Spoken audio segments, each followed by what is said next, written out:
the agent who is making lots of good phone calls, setting lots of appointments, meeting people for a first showing, and then the relationship sort of fizzles out after that. They're not ending up on a second day of showings at any point.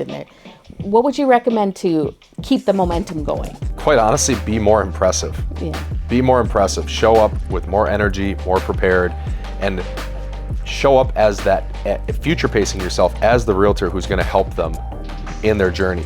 If somebody goes through the effort of meeting you and then they don't want to meet with you again, or they blow you off, it's probably because they already determined that you're not going to be the best fit for them. Great.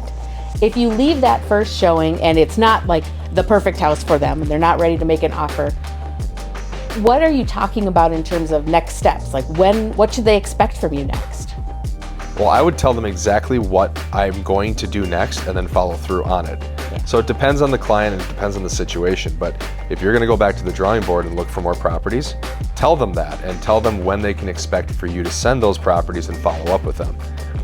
If you've already seen a couple properties and you want to bring that person back in the office to essentially have a huddle or a strategy session, otherwise known as a buyer consultation, invite them into the office and set a time and a place to be able to do that so that you can re-strategize what you're looking for, so you're not just running around town looking at property. Okay, so finally you get to the end of the life cycle of a buyer lead. How do you get from showings to offer? So what if you're doing lots and lots of showings with a set of clients and you're not ending up making any offers with them? What do you recommend? Well, one of the first things is be intentional about what your role is. Your role is not to just roll around town and open up doors. Your role is to find them the best home and then aggressively pursue it so that your clients can win. And so if we go out, we're going to see the best 5 homes within their price bracket, within whatever area of town they're looking in, and I want to be very intentional. I picked these properties specifically for you, Liz, because I thought they were going to be the best fit for you and your needs.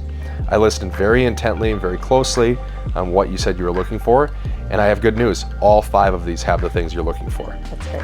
If at the end of these tours we don't see something that we like and we want to write an offer on, we'll go back to the drawing board. Nice. The other thing though is that when you conclude a showing with a client, rather than just turning off lights and casually walking out of the house, get real feedback on what the buyer is looking for.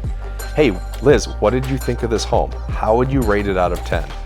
If it didn't have something that you were looking for, what is it that you're looking for so I can go find it for you? And if there is a property where it has all the things that they're looking for and you can kind of see in their eyes that it fits, one of my favorite questions is, can you see yourself living here?